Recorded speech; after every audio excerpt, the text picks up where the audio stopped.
Bonjour, je suis Arnaud Yengo, directeur général du cabinet Afrique Intelligence Plus et directeur de publication du narratif, du magazine du narratif africain. Et je reçois sur ce plateau, ce soir, à Conakry, Madame Lynn Kaba pour Parcours Inspirant. Madame Kaba, merci de nous recevoir. On sait votre agenda bien chargé. Parcours Inspirant, c'est un podcast qui est organisé par le magazine Afrique Narratif, qui présente justement des parcours atypiques, des parcours de succès et de réussite, comme le vôtre d'ailleurs. Et donc c'est à ce titre que nous vous recevons. D'ailleurs, vous nous prêtez vos bureaux parce que nous devons signaler que nous sommes ici dans les bureaux de Ali Negos à Conakry. Tout de suite, qui est Lynn Kaba? Qui est véritablement Lynn Kaba? Déjà, tout d'abord, merci d'être là. Merci d'être parmi nous, parmi mon équipe, chez nous, à Ilnecos International Group. Alors, je suis Madame Lynn Kabab, épouse Touré, maman de 3 enfants. Oh, bravo. Oui. Chef d'entreprise et grande sœur, voilà, d'une fratrie de 5 enfants. Voilà. D'accord, merci. C'est vraiment le portrait je dirais, d'une belle famille africaine. Mais vous êtes épouse Touré.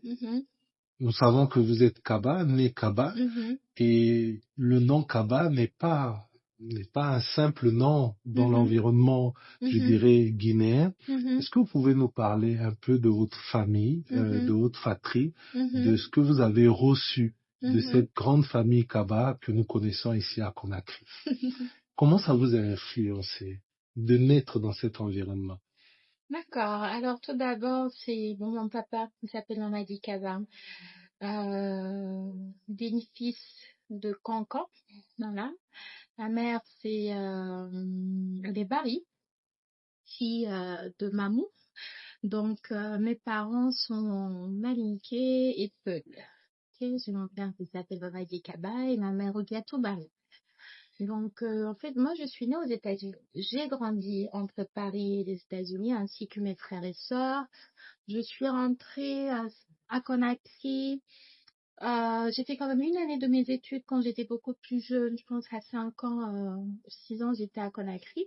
J'ai grandi à Paris et depuis mes 18 ans, retournée aux États-Unis où j'ai grandi jusqu'à ce que je revienne à Conakry en 2014 pour ouvrir mon entreprise. Donc, je connais la Guinée, oui, mais après, toutes les coutumes ou toutes les racines et tout ça, c'est pas aussi trop mon point fort. Mais j'ai grandi vraiment dans une famille africaine avec de grandes valeurs sur l'éducation, sur la manière d'être, sur la présentation. Voilà, ma mère a été beaucoup exigeante, bien qu'on était aux États-Unis. Pas vraiment centrée avec la communauté guinéenne. D'où la ville où je suis née, en fait, était vraiment entre nous, voilà, juste entre notre famille. Donc, voilà. D'accord, merci. Mhm. J'aimerais comprendre pourquoi une jeune fille née aux États-Unis, grandie entre les États-Unis et la France, décide de rentrer en Guinée. Est-ce que c'est un choix personnel? Est-ce que c'est une invitation? Mais avant que vous ne répondiez à cette question, je voudrais aussi savoir, on a un père qui est un digne fils de Cancan, comme vous avez dit, qui est un Malinké, Très beau même. très beau, Très bon Malinké. très bon Malinké, Bon. d'accord, merci. Avec, Un cadre supérieur, vraiment un des plus grands fonctionnaires de l'État guinéen. On a aussi une mère qui est une superwoman, je vais dire, plusieurs fois ministre, parfois même ministre de méga, je dirais, de méga ministères. C'est ça. Qu'est-ce qu'on hérite de ce genre de parents? Alors, moi, sincèrement, mes parents, c'était juste papa et maman, hein, quand on rentre à la maison, ou le fait qu'on vive aux États-Unis. Mais j'ai beaucoup, enfin, depuis toute petite, parce qu'on a encore des images de quand on était petite, on a toujours été entouré de foule. C'est-à-dire, depuis que j'ai peut-être 3 ans, j'ai cette image en tête, toujours entouré de foule. maman, il y a du monde derrière elle, et Mhm. papa aussi. Donc, ce rythme de Mhm. vie, je l'ai connu, en fait, jusqu'à maintenant. Ok. Vous savez, quand tu es enfant, tu ne sais pas ce que tes parents font, tu ne sais pas si ce sont des gens importants ou influents du pays, mais tu les vois toujours avec du monde autour, même quand on est dehors, ou au journal, ou à la télé, on n'entend parler que d'eux. Donc, pour nous, enfants, c'est quelque chose qu'on trouvait normal. Mhm. Voilà. Ma mère a été, je pense, une des femmes emblématiques de la Guinée de sa génération. Elle a été la première femme mère en République de Guinée, tout d'abord en 90, en 1990. Avant ça, elle a fait les affaires. C'est une femme d'affaires assez réputée dans l'exportation de cacao, Bon. dans les batteries. Mhm. Elle avait une usine de batterie ici en ville et à Dubrika. Elle faisait du lubrifiant, Mhm. des carreaux. Elle a toujours été comment dire, dans tout ce qui est dans le business. Ouais. Donc, elle a été une grande femme d'affaires. Elle a commencé très tôt. En fait, ma mère également, elle est d'une famille aussi, d'une longue fratrie. Mhm. Son père, un Peul, un Oui. Bari, et sa mère Soussou, Oui. donc Silla. Ok. Donc, on est assez mixé dans notre famille. C'est pour qu'on est assez aussi ouvert à toutes les cultures. Donc, sa famille, avec sa maman, son Mhm. papa, 3 enfants, 3 filles, et le reste, 7 garçons. Mhm. Elle a perdu sa maman très tôt, je pense, si je ne me trompe pas, quand elle avait 19 ou 21, si je ne me trompe. Ok. Et sa mère avait 41 ans, avec 10 enfants. Mhm. Donc, c'est ma mère qui a pris la relève, bien qu'elle avait sa grande sœur qui vivait déjà à Paris à Mhm. l'époque, et sa petite sœur, mais ma mère a pris la relève de tous ses frères et sœurs, à l'époque qu'elle était déjà femme d'affaires, elle les a fait sortir de Conakry, Mhm. les a amenés en France, et ensuite les a tous élevés aux États-Unis. Donc, Elle s'est substituée à la maman. Mhm. directement. À 19 ans, 21 ans. Voilà, c'est ça. Si ma mémoire est bonne. Mhm. Donc, c'est pourquoi aussi après, c'est pourquoi on a la Ouais. nationalité française et américaine, voilà. Donc, après, le décès de sa maman, je pense que c'est ce qui a ancré ma mère à travailler, à s'occuper de sa famille, voilà. De là, elle a créé son entreprise qui s'appelait Allison Group, voilà, D'accord. négoce. Oui. Donc, c'est pourquoi aujourd'hui, mon On reprend entreprise, voilà, le négoce. on reprend le négoce, on Mhm. reprend les affaires, et c'est pourquoi mon nom d'entreprise, ce sont mes initiales, Mhm. Aïnif, Tout à fait. Aïssataline, Mhm. négoce, voilà. Donc, au niveau de la famille, j'ai grandi dans une famille où le père fonctionnaire, bien sûr, Mhm. directeur au niveau de la douane, et ma mère qui a été mère, on a grandi dans ça, et ensuite avec des postes ministériels. Mhm. Donc, ce rythme de vie, c'est ce que je connais, Ouais. c'est ce que mes frères et mes sœurs connaissent. Donc, on est plutôt des personnes et des enfants qui ont toujours voulu tracer le même chemin que nos parents. Aussi. Voilà, moi par exemple, au fur et à mesure, Oui. certainement vous allez me poser des questions, vous allez connaître un peu mon parcours. Mhm. Je suis venue à Conakry en fait pendant des vacances en fin 2013, décembre 2013, c'était juste pour les vacances parce que je vivais aux États-Unis. Aussi. Donc je suis restée 1 semaine, 2 semaines, je suis censée juste faire 2 semaines de plus. Et dès janvier, j'ai vu un peu ce qui se passait ici, et moi qui n'avais jamais travaillé auparavant, Étudiante. étudiante, Ouais. voilà, aux États-Unis, Mhm. belle vie, hein, Oui, retourner oui. de l'autre côté. Jamais travaillé, je ne savais pas un peu c'était même quoi travailler. Même pas un Hmm, stage. bon, stage avec ma mère, En oui. passant. Ah non, à chaque fois que je venais en Guinée, moi je travaillais Oui. à son bureau. Elle D'accord. était, vers la fin, elle était aussi à la présidence Et quand ou vous dans ses travaillez à ministères. son bureau à cette Mhm. époque, c'était à quelle tâche qu'elle vous soumettait, par Bah, j'étais exemple? un peu son assistante pour les D'accord. courriers, pour les discours. Elle Oui. m'apprenait certaines choses. Voilà, D'accord. c'était surtout les courriers. Mhm. Elle organisait certains événements aussi où elle mettait mon nom. Mhm. Parfois, elle organisait des galas Oui. et elle mettait mon nom Mhm. pour faire comme si c'était moi qui le faisais. D'accord. Oui, si, il y a eu même des universitaires ici en Guinée auxquels elle a mis mon nom. On a organisé des galas auxquels elle a dit ça vient de sa fille, Et Lille. le but, c'était Peut-être c'était vous pour mettre me mettre un peu dans les... ce monde. Voilà. Voilà, c'était un Mhm. peu, je pense qu'elle avait un peu planifié Oui. aussi tout ça, c'est pour ses enfants. Ouais. Donc, on était assez très proches, voilà. Ouais. Et mon père, papa assez strict, très strict d'ailleurs, mais c'est ce qui aussi nous a forgé, et c'est ce qui nous a appris à avoir, à être correct, des enfants vraiment très corrects, très humbles, être modeste, surtout aussi avec les gens. Voilà, en fait, ils nous ont appris une vie, pendant qu'ils étaient en train de construire la leur, C'est ça. mais aussi d'arriver à vivre humblement, correctement avec les gens. Tout à fait. Parce qu'il faut savoir qu'on était à l'extérieur. Ouais. Donc, on voyait pas papa et maman tous les jours. C'est ça, Donc, forcément, il y avait des effectivement. gens aussi qui s'occupaient Bien de nous, sûr. nos nounous, voilà. Mais maman faisait toujours un temps, pendant qu'elle travaillait au sein de l'administration ou du gouvernement, d'aller nous voir, d'être avec nous tout le temps. Ça, elle le faisait. Et papa aussi, bien qu'il ne pouvait pas quitter le pays souvent. Mais nos parents, on a toujours été assez encadrés, que ce soit en Guinée ou à l'étranger. D'accord. On vous a pas Par nos lâché parents. dans la nature Non. parce qu'ils avaient des obligations, des contraintes. Exactement. Ils ont organisé la vie et l'éducation de leurs enfants, Même à distance. même à distance. Croyez-moi. C'est bon de le dire parce que Ouais. parfois, souvent, malheureusement, on voit dans des familles où les parents ont des grandes responsabilités, ils n'ont plus de temps matériel pour organiser, être près des enfants. Ouais, il le faisait. On Parce que ma mère a compense. tout secret. Mhm. C'était qui prenait la relève du Ok, bébé. d'accord. Ouais. Et c'était les tontons qu'on devait respecter. Bien sûr. Jusqu'à aujourd'hui. Ok, super. Bien sûr. C'est bon à savoir ça. Et donc en 93, vous venez en vacances. 93, Non, fin 2013. fin Donc 2013. décembre, en fait, Oui. je suis venue Moi, le je suis 26 décembre. je parle de 93. Oui, je suis... Non, je suis venue en décembre 2013. Enfin, le 26, quoi. La veille le lendemain de Noël. D'accord. Je suis venue pour faire 2 semaines de vacances à Conakry, parce que j'avais ma vie aussi quand même aux États-Unis.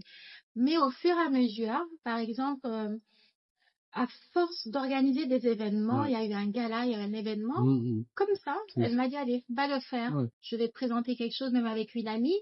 On voulait faire un événement ensemble, elle m'a dit, allez, va le faire. Et c'est dans cette optique, en fait, j'ai vu que quand je demandais quand même quelque chose à mes parents, surtout à maman, ok maman, je veux faire ça, tout ce qui s'agissait de niveau professionnel, elle me disait pas non. Au contraire, elle acceptait. Je pense, voilà, elle m'encourageait énormément. Je pense qu'il y a des parents, quand tu leur diras, oui, j'ai envie de créer une entreprise, je veux un bureau ici, ils vont dire, comment, voilà, faut finir les études, voilà, tu fais ça. Et le contraire, non, elle m'a pas, et je devais terminer aussi mes études. Non, elle m'a pas bloquée. Au contraire, qu'est-ce qu'elle a fait, ma mère? Je suis restée 2 semaines de plus à Conakry, je suis allée en vacances, 1 semaine à l'étranger, mais pas loin, voilà, c'était pas loin, je pense que c'était dans les environs. À mon retour, j'ai vu qu'elle m'a fait un bureau ici en ville. Elle a meublé mon bureau avec l'appui de mon père, bien sûr. Et jusqu'ici, par exemple, j'ai des classeurs ici au bureau, il y a ses écritures dessus. Et donc, là, à chaque là fois, vous avez à peu près quel âge, si c'est pas 25 ans. 25 ans. Elle vous meuble un bureau. Oui. Sans votre avis. Avant même mes 20, oui, vous savez, quelques jours avant mes 25 ans. Parce que j'ai créé mon entreprise, justement, avec les négociations le lendemain de mon 25e anniversaire. D'accord. Voilà. Donc, elle vous meuble un bureau et vous êtes en vacances. Quand vous revenez, vous trouvez le bureau. Le bureau, il est tout fait. Voilà. Pour Haile Négoce. Pour Haile Négoce. Et après, c'est là que j'ai créé le Haile Négoce. D'accord. Et là, c'est quoi Haile Négoce à cette époque? Vous pensez à quoi? Quand vous le créez, qu'est-ce que vous mettez dedans? Bon, c'était vraiment un bureau tout simple. Il y avait juste mon bureau et un petit bureau pour l'assistante que je devais avoir. Tout à fait. Moi qui n'avais jamais travaillé auparavant, forcément, ok, c'est bien, j'ai un bureau, mais voilà, je ne savais pas exactement ce que j'allais faire parce que j'avais jamais travaillé de ma vie. Mais je savais que je voulais être une businesswoman. Je savais que je voulais être une femme d'affaires, ça c'était clair et net. C'était pas le parcours classique, on finit ses études, on trouve un travail dans la fonction publique, entre guillemets, bon. Je sais pas, mais moi je voulais vraiment faire des affaires. Créer de la richesse, être chef d'entreprise. Voilà. C'est ce que je voulais. Depuis toute petite, ou bien ça s'est C'est venu avec Peut-être le parce que temps. j'ai regardé un film, mais Ah, j'ai pas envie de d'accord. dire c'est quel film.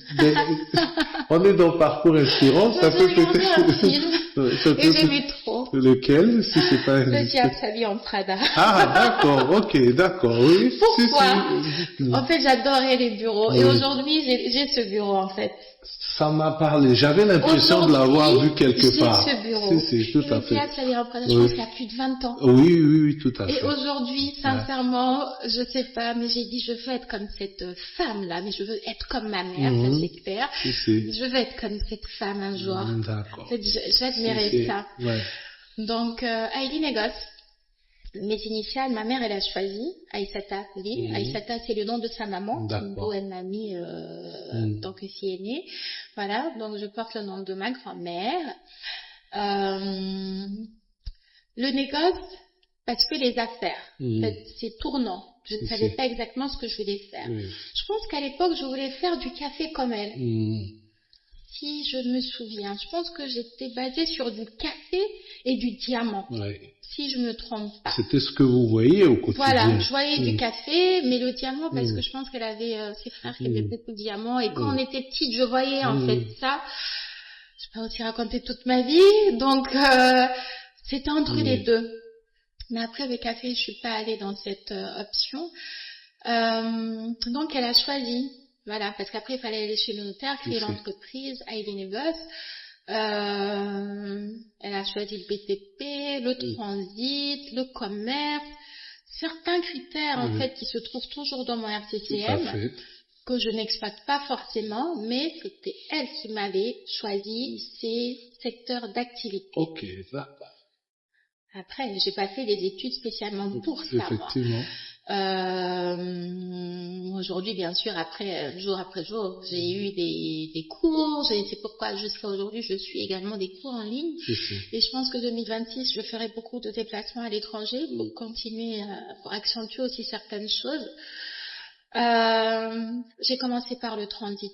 Avant le transit, je suis restée 1 an dans le bureau, chaque matin.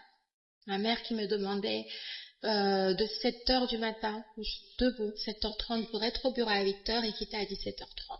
Pendant 1 an. Pendant 1 année. Okay. En fait, quand je dis pendant 1 année, c'est tous les jours comme ça. Parce qu'elle m'obligeait, j'avais 25 ans, à vouloir me réveiller tôt le matin, partir au travail, que j'ai un client ou pas de client. Forcément, je ne savais même pas si je devais avoir un client ou pas. Mais c'était ce rythme de vie, en fait, qu'elle m'a inculqué, de te lever le matin parce que tu as un bureau, tu dois travailler et tu dois payer le loyer. Il y avait ça. Bien qu'elle me l'ait pris. Elle l'a fait le début, mais après il fallait que je fasse moi-même. D'accord, c'est très important. Je pense que vous m'aviez dit en off que il y a eu un fonds de départ, mais que vous avez remboursé symboliquement, que vous avez remboursé. Et surtout, c'est important qu'on se le dise, hein, parce que souvent on a l'impression que quand on est issu de certains milieux privilégiés, on vous accompagne pour tout et en tout. Expliquez-nous un peu votre expérience personnelle. Ça a été quoi exactement? Quand j'ai créé mon entreprise, avant de la créer, c'est là que ma mère a fait asseoir mon père en disant que oui, ta fille, elle veut faire du transit. Mais il m'a dit, elle ne connaît pas. Paul m'a dit non, elle va apprendre. D'accord. Donc, pour créer le transit, il lui a dit, OK, à une condition, elle peut créer sa structure, mais elle n'aura pas d'agrément tout de suite. Elle va apprendre d'abord. D'accord. Donc, j'ai appris par le biais du frère à mon père, mon oncle, parce qu'il est transitaire. Donc, pendant près de 9 ans, j'ai dû apprendre sous sa coupole. D'accord. Bien que j'avais créé ma structure. Parce qu'il ne voulait pas que j'ai un agrément tout de suite et il ne voulait pas que je fasse des erreurs. Donc, je continue d'apprendre. C'est-à-dire, quand j'avais des dossiers à déclarer, j'allais chez lui pour le faire. Et ça a duré combien de temps? 8 ou 9 ans. Oui. Pourtant, vraiment. À côté, on a un papa qui est au cadre de la douane. Au cadre, oui. Non, et c'est bien, en fait. J'en viens, c'était très bien. Quand j'ai créé l'entreprise, il fallait déposer un apport, comme toutes les entreprises. Donc c'est là que j'ai demandé à mes parents. Ma mère m'a dit non, on te donnera pas de l'argent. Tu vas nous faire des notes pour nous demander un prêt. Bien que ce soit mes parents. Une banque familiale. Même quand j'avais besoin de 500 000 à l'époque, qui était beaucoup, 200 000. Ah non, je faisais des notes. Je leur donnais. Et là, ils me prenaient. Oui. oui. Et c'était remboursable. Donc mon père m'avait prêté ce capital que j'ai remboursé ensuite. Je pense qu'après il a été très fier de moi. C'est ce qui avait permis de déposer mon apport au niveau de la pipe. Donc ça a été comme ça, et tout ce dont j'avais besoin, c'était toujours des notes, je rembourse. Et même l'histoire de loyer du bureau, c'était la même chose. Non, il faut savoir que tu as une responsabilité, donc tu dois faire de l'argent pour pouvoir payer. Donc très tôt, automatiquement, c'était pas payer les loyers d'appartement ou quoi que ce soit. En fait, il fallait me donner une responsabilité pour pouvoir honorer mes engagements. C'est resté comme ça. Après, plus tard, oui, ma mère m'a donné aussi un capital pour vraiment structurer mon entreprise. Mais vraiment, pendant une année, j'avais vraiment pas de clients. Mais ça ne veut pas dire que je voulais abandonner ou sortir ou faire la fête à mon âge. Non. Je venais chaque matin, sincèrement, au bureau, je partais. C'est à ce moment-là que j'ai appris à faire des offres de service. C'est à ce moment-là que j'ai appris à faire tout ce qui est flyer, des clients. Je pense que après, à ce moment-là, j'ai mis une plaquette. La première fois que j'ai mis une plaquette devant mon bureau qui montrait vraiment le Haïli Négoce, j'étais tellement contente et émue à l'époque parce que ça pouvait attirer les clients. Voilà. Donc, c'était un peu ça, le départ de la société Haïli Négoce. D'accord. Et là, on est à peu près à combien de temps? 5 ans, 10 ans par là? On est cette expérience de première plaque. Donc, une année après, voilà, oui, une année après, dès que je l'ai fait, en fait, c'est une émotion quand tu as un bureau, c'est bien, en plus très jeune, tu as déjà un bureau en ville, c'était quand même assez bien. Ensuite, la deuxième année, progressivement, j'ai perduré vraiment longtemps dans le transit, jusqu'à ensuite fin 2015, ma mère a commencé à tomber malade. On ne savait pas ce qu'elle avait. Et après tout ça, le rythme, voilà, je quittais mon bureau rapidement pour la voir à la maison. Voilà, c'était un peu comme ça tout le temps. Et jusqu'à ce qu'on voyage. Et quoi, peut-être une semaine avant mon 26e anniversaire, elle est décédée. Voilà. C'est une expérience douloureuse. Perdre un être cher, c'est toujours quelque chose c'est indescriptible. Donc, je veux peut-être pas, mais ce que je voudrais peut-être qu'on ressorte, c'est que à ce moment-là aussi, c'est comme un petit aiglon qui est lâché tout seul, qui n'a plus cet aigle sur lequel s'appuyer. Et comment ça se passe à ce moment? Qu'est-ce que vous ressentez? Comment ça bascule vraiment dans votre vie, à la fois professionnelle et même personnelle, de ne plus avoir celle qui était une mère, un mentor, parfois même une confidente et une amie? On va pas y rester longtemps parce que ça peut résumer. Oui. Non, à ce moment-là, en fait, je parlais beaucoup à maman. Pendant ces dernières heures, on ne savait pas qu'elle avait un cancer, mais pendant ces moments-là, on parlait beaucoup. Donc, elle m'expliquait un peu la vie, elle m'expliquait ce qu'il fallait faire, elle m'a expliqué comment je devais me comporter avec les gens, comment je devais rester soudée auprès de mes frères et sœurs, et combien je devais protéger, entourer mon père. À l'époque, je ne comprenais pas, mais aujourd'hui, je comprends, parce que ça fait 10 ans que maman est décédée. Et mon père, il est toujours là. Il n'a pas quelqu'un d'autre, mais il est toujours là, entouré de ses enfants, et on est toujours avec lui. Mais quelque temps avant son décès, tellement qu'on communiquait beaucoup, que quand elle est décédée, j'étais avec elle jusqu'au dernier jour, j'ai eu le réflexe de penser à dire comment je vais être au bureau, tout de suite. J'ai eu le réflexe à dire, ok, je vais commencer ma vie comme ça tous les jours. Pourtant, elle venait d'être décédée quelques heures plus tôt. Sincèrement, j'ai dit, ok, je dois continuer à travailler, je dois faire ça, je dois me présenter comme ça. C'est venu automatique. Parce que je me suis dit, je vais pas retourner aux États-Unis, mais c'est tout de suite comment je vais faire. C'est resté, j'ai appelé mes frères et sœurs parce qu'ils étaient aux États-Unis, pour essayer de les faire venir à Conakry tranquillement, sans panique, jusqu'à ce qu'ils viennent. Et le message que je les ai envoyé, j'ai fait un groupe à l'époque, où je les ai dit, quand vous descendez de l'aéroport, vous ne pleurez pas devant les gens. Vous restez digne. Restez digne, ne pleurez devant personne. Si vous voulez pleurer, vous rentrez dans la chambre et vous pleurez. C'est tout de suite ce que je les ai dit. J'ai dit, vous pouvez sourire, mais ne pleurez devant personne. Eux tous l'ont fait. En fait, ça nous a, comment dire, on est resté assez fort. C'est pourquoi jusqu'à aujourd'hui, je reste comme je suis. Donc, c'est ce cap et c'est cette mentalité que j'ai gardée tout de suite parce qu'on s'est toujours dit, et je l'ai promis, que je vais continuer à suivre ses traces, je vais continuer à faire ce qu'elle m'a demandé de faire. Je ne peux pas abandonner. Mais pourtant, j'étais fatiguée.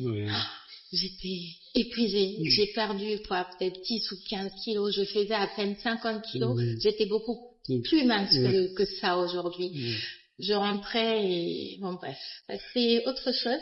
Mais je voulais pas travailler aussi. Pendant une année, après ça, j'avais un peu plus goût à rien. Je suis restée pratiquement une année. Bon après, ce qui m'a aussi aidée, c'est que après je suis tombée enceinte. Voilà, donc ça m'a beaucoup aidée pour être assez forte. Tout à fait. Ah oui, si j'avais pas mon fils dans le ventre, je pense que j'allais vraiment abandonner. Donc ça m'a beaucoup donné de la force de continuer. Et quand je suis revenue après ma grossesse, j'avais toujours mon bureau, mais je voulais pas vraiment faire grand chose. J'avais mes employés, il y avait le rythme qui continuait. Et un jour, je pense que mon fils, il avait peut-être 3 mois. Marié, épouse. J'ai dit non, moi je peux pas rester à la maison. Impossible. Je tapais à toutes les portes. Je suis allée me prendre un bureau à la Cité Chemin de Fer où il y avait toutes les grosses sociétés à l'époque. J'ai dit, je vais travailler là, je continue mon entreprise et ça recommence. Ok, super. Voilà. D'accord.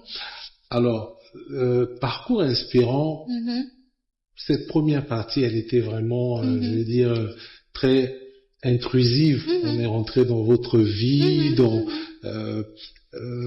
dans ce qui est assez intime. Vous avez parlé de votre mère, de votre père, des frères. Et je pense que c'est important parce que ça permet de savoir exactement qui vous êtes et d'où vous venez. Dans la deuxième partie, on va plus parler de votre business. Comment une jeune fille qui a perdu sa mère, qui était son mentor, sa force, sa meilleure amie, qui va devenir mère à 25-26 ans, qui se retrouve à Conakry alors qu'elle a fait une grande partie de sa vie aux États-Unis. Comment cette femme, 5 ans ou 10 ans après, est primée à Dubaï, primée à Ouagadougou, reconnue dans son pays, devenue une championne dans le secteur minier, dans le négoce qu'elle connaissait pas vraiment. Ça va être l'objet de notre deuxième partie. Lynn Kaba, merci de m'avoir reçu ce soir.